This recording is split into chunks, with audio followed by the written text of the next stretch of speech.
Sir ఇన్ని జాగ్రత్తలు చెప్పినా ఇంకా చెప్పాలంటే పుట్టి పెట్టడం మొదలైన తర్వాత అది ఫ్లోర్ టైల్ మీద పడ్డం, దాన్ని క్లీన్ చేయడానికి చాలా ఇబ్బంది. ఇంకా చెప్పాలంటే వేలల్లో ఖర్చు అయిపోతుంది.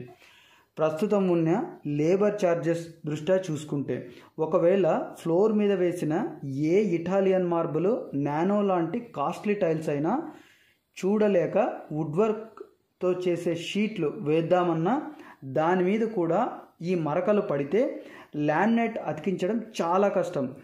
ఎక్కువ షీట్లు కొనుక్కోవాలంటే అంత ఖర్చుని పెట్టలేం, ఎందుకంటే రేటు చాలా ఎక్కువ ఈ వుడ్వర్క్ షీట్లు.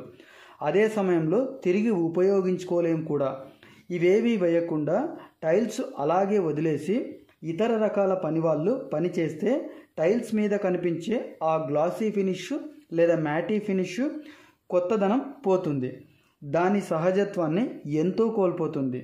వీటన్నిటి కారణాల దృష్ట్యా రకరకాల ప్లాస్టిక్ మెటీరియలు, టర్ఫాలిను ఇవన్నీ వేసిన స్టూలు లేదా ఇనుప డ్రమ్ము లాంటివి దాని మీద లాగితే అదంతా ముడతలు పడే అవకాశం ఉంది. ఇప్పుడు మనం కొంటున్న టైల్స్ అన్నీ కూడా డిజిటల్ టైల్స్, అంటే కంప్లీట్ టైల్ తయారయ్యే కంటే ముందు టైల్ బిస్కెట్ తయారవుతుంది. అంటే ఆ బిస్కెట్ తయారైన తర్వాత దాని మీద నచ్చిన డిజైన్ని టైల్స్ మీద డిజిటల్ ప్రింట్ వేస్తారు. ఈ ప్రింటు ఎంఎం కంటే చాలా తక్కువ మైక్రాన్లలో ఉంటుంది. మైక్రాన్లలో ఉంటుంది కాబట్టి దాన్ని అసలు మనము ఆ మందం చాలా తక్కువ ఉంటుంది కాబట్టి ఒకవేళ ఏదైనా స్టూల్ లాగినప్పుడు ఆ ఇనుప బరువుకి చక్మనలా లేచిపోతుంది. ఆ మైక్రాన్లలో మందం ఉండడం వల్లే అంత ఈజీగా లేచిపోతుంది. వేరే ఎవరైనా పని చేసేటప్పుడు ఏదైనా టైల్ అంచుల్లో ముక్క విరిగిపోతే లేదా డిజైన్ పోతే చూడటానికి చాలా ఇబ్బందిగా అనిపిస్తుంది, మనకు అలా కనిపిస్తుంది కూడా. మనమైతే ఏదో కొద్దిగా చిరిగిన చొక్కాను వేసుకోలేము. అలా విరిగిన టైల్ను చూసుకుంటూ ఉండలేక దాన్ని రిపేరు లేదా రీప్లేస్ చేయాలనుకుంటాం. ఆ క్రమంలో దాన్ని ఒక్కదాన్నే ఖచ్చితంగా రీప్లేస్ చేయలేక ఒక్కోసారి దాని పక్క టైల్స్ అన్నీ కూడా డిస్టర్బ్ అవుతాయి. వీటన్నిటి నుంచి ఫ్లోర్ మీద వేసిన దేన్నైనా, అంటే ఎంత కాస్ట్లీ టైల్స్ అయినా కాపాడుకోవడానికి తయారు చేసినదే ఈ ఫ్లోర్ ప్రొటెక్షన్ షీట్. దీనివల్ల అన్ని రకాల క్రాక్ ప్రివెన్షను, టైల్స్ బ్రేక్ అవ్వడం అంటూ ఏమీ ఉండదు. ఏ పని చేసే వాళ్ళైనా కనెక్టివిటీ కరెక్ట్గా ఉండాలంటే కంటిన్యూటీ మాత్రం అసలు గ్యాప్ ఉండకూడదు. ఇంకోసారి చెప్తున్నాను సార్, ఏ పని చేసే వాళ్ళైనా కంటిన్యూటీ లేకపోతే కనెక్టివిటీ సరిగా ఉండదు. అంటే పని ఫినిషింగు ఎంతో కొంత తగ్గిపోతుంది.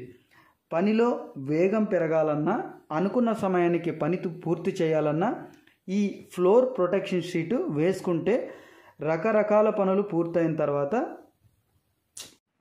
అంటే అన్ని రకాల పనులు పూర్తయిన తర్వాత తీసేస్తే, అంటే గృహప్రవేశం అప్పుడు మీరు ఓపెన్ చేస్తే షాప్లో కొన్నప్పుడు ఎలా ఉన్నాయో అలా మీ ఇంట్లో ఎప్పటికీ అలాగే ఉంటాయి.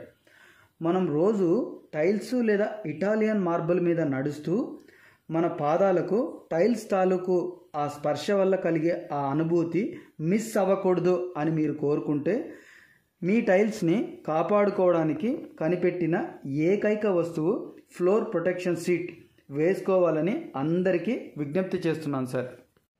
ఇంకా ఏదైనా సమాచారం కావాలన్నా లేదా కొనాలన్నా స్క్రీన్ మీద కనిపిస్తున్న నంబర్కి కాల్ చేయండి. ఒకవేళ రిసీవ్ చేసుకోలేకపోతే వాట్సాప్లో మెసేజ్ చేయండి సార్, మీకు పూర్తి సమాచారం అందిస్తారు.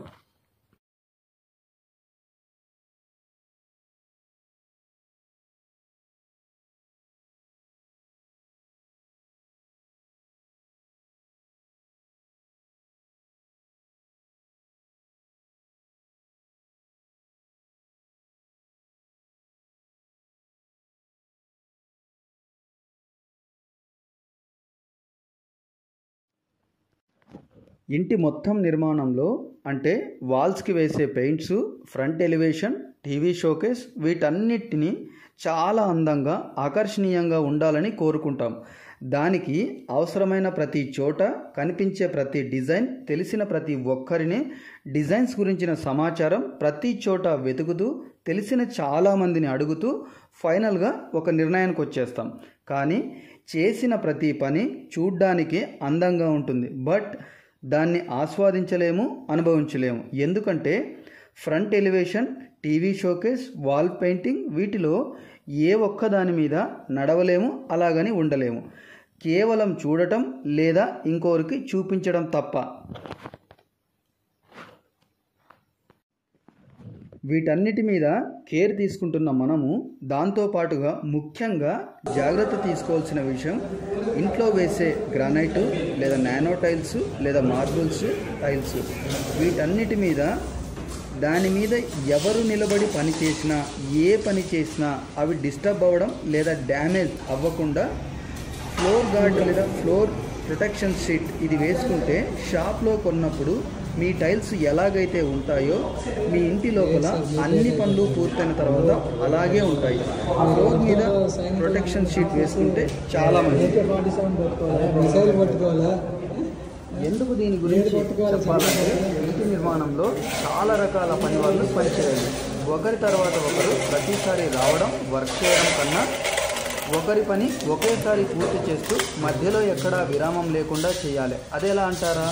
సిమెంట్ ప్లాస్టింగ్ అయిపోయిన వెంటనే సింగిల్ కోట్ చుట్టూ పెట్టడం చేస్తాం. అది అయిన తర్వాత ఫ్లోర్ టైల్స్ వేస్తాం. తర్వాత పెయింట్ వర్క్ మళ్ళీ మొదలెడతాం. దీనివల్ల టైల్స్ మీద పెయింట్ చుక్కలు, పుట్టి పేస్ట్ పడ్డం, అది గట్టిగా అవ్వడం, వుడ్ వర్క్ లేదా పిఓపి వర్క్ చేయడం వీటన్నిటి చేసుకునే క్రమంలో పని మీద అవగాహన ఉన్నవాళ్ళు వాళ్ళ పని బాగా చేయాలని, ఇంటి యజమాని సంతృప్తి పరచాలని అనుకుంటున్నారు. కానీ వాళ్ళలో చాలామంది మా పని బాగుండాలి అనుకోవడం తప్పులేదు, కానీ ఇంకొక పనికి ఏమైనా డిస్టర్బ్ చేశామా, మన పని వల్ల ఏమైనా ఇంకొక పని వాళ్ళకు ఇబ్బంది అయ్యిందా అని ఆలోచించారు. వాళ్లకు వాళ్ళ పని బాగుంటే చాలు, ఇంకొకరి పనితో అవసరం లేదు, అంత దూరం ఆలోచించరు కూడా. ఇంటి నిర్మాణంలో చాలామందికి ఒకరి పని గురించి ఇంకొకరికి ఏమైందా అనే విషయం కూడా పట్టదు. మనల్ని ప్రొటెక్ట్ చేయడానికి మన ఇంటి చుట్టూ గోడలు, దాని మీద వేసే ఇంటి పైకప్పు. కానీ వీటన్నిటిని అందంగా తయారు చేసేటప్పుడు కింద ఉన్న టైల్స్ని ప్రొటెక్ట్ చేయడానికి యూజ్ చేసేదే ఈ ఫ్లోర్ గార్డ్ మ్యాట్. ఈ ఫ్లోర్ మ్యాటు టైల్స్ లేదా గ్రానైట్ వర్క్ పూర్తయిన తర్వాత అసలు సివిల్ వర్క్ ఇంకేమీ లేదు అనుకుంటే will go for paint and other work అనుకుంటే ఫ్లోర్ మ్యాట్ వేసి దాని జాయింట్స్ అన్నింటినీ ఇలా టేప్ వేస్తే మన ఫ్లోర్ మీద వేసిన ఏ టైల్ అయినా ఎంత కాస్ట్లీదైనా కనీసం చిన్న డ్యామేజ్ కూడా జరగదు. పని వాళ్ళు ఒకరి తర్వాత ఇంకొకరు వచ్చే కన్నా ఒకరి పని పూర్తయితే ఇంకొక పని వాళ్ళ కోసం ఎదురు చూడడము, తొందరపడ్డము అసలు ఆ ప్రాబ్లం ఉండదు. ఈ షీట్ వేసుకుంటే మనకు కొన్ని సందేహాలు లేదా అనుమానాలు ఉండొచ్చు. దాని గురించిన పూర్తి సమాచారం ఏమంటే చాలా ఈజీగా క్లీన్ చేసుకోవచ్చు. ఫ్లోర్ టైలు లేదా గ్రానైట్ డ్యామేజ్ అనేది ఎక్కడా ఉండదు.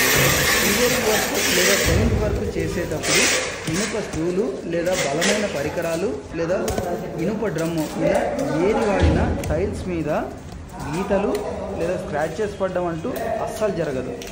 మ్యాట్ మీద స్క్రూలు లేదా బలమైన వస్తువులు ఏది లాగినా డబుల్ లేయర్ స్ట్రెంత్ ఆ షీట్కి ఉంటుంది. ఎవరైనా ఉమ్మేసినా, వెలిగే సిగరెట్లు, బీడి, అగ్గిపుల్లలు పడేసినా తొందరగా హోల్స్ పడ్డము, కాలిపోవడం అంటూ ఏమీ ఉండదు. వాటర్ రెసిస్టెంట్ పవర్ చాలా ఎక్కువ. అలాగే ఫాస్ట్ ఇన్స్టలేషన్, ఇది వేయడానికి కూడా ఎక్కువ సమయం ఏం అవసరం లేదు. ఒక్క పూటలో ఇల్లంతా పూర్తి చేయొచ్చు. ఎక్కడైనా ఫంక్షన్స్ లేదా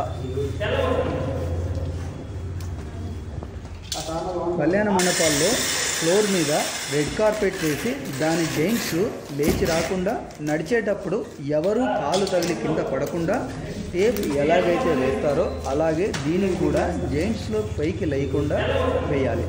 ఇది చాలా పాలిష్డ్, నైస్గా ఉంటుంది.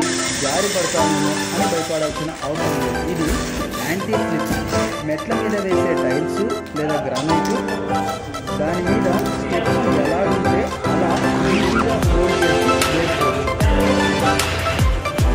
ఇది ఎక్కడ అవసరమో ఆలోచించాల్సిన పని లేదు. చాలా తక్కువ నామమాత్రమే వస్తుంది.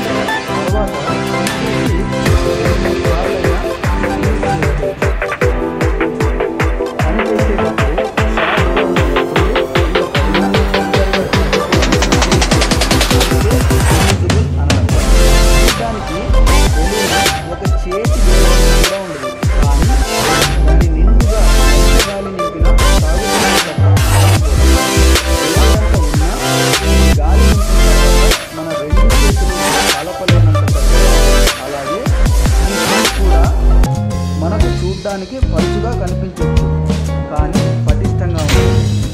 ఒకవేళ ఇది వేసుకోకపోతే ఏమవుతుంది అని అనుకుంటే పుట్టి పెట్టేటప్పుడు టైమర్, పెయింట్, PVC ఇలాంటివి ఏదైనా మరకలు పడినా, ఇంకా ఇతర పెయింట్ డబ్బాలు పొరపాటున చల్లిపోయినా వాటిని క్లీన్ చేయడానికి చాలా ఇబ్బంది పడుతున్నాం.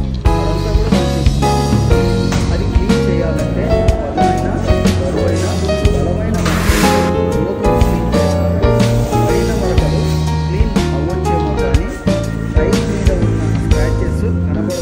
చేయగలమా? ప్రతిరోజు వాడే సిలిండర్ అయిపోతే దాన్ని రీప్లేస్ చేసేటప్పుడు టైల్స్ మీద మనం లాక్కు రాలేము. ఎంత ఉన్నా, ఇబ్బందిగా ఉన్నా, మనం పోయలేకపోయినా మోసుకునే వస్తాం. ఎందుకంటే దానికి కానీ టైల్స్ కానీ దాని మీద మనకున్న ప్రేమ అటువంటిది. మనకు బాగా ఇష్టమైన తినే తిండి ఏమైనా సరే చూస్తే కనివి తీరదు.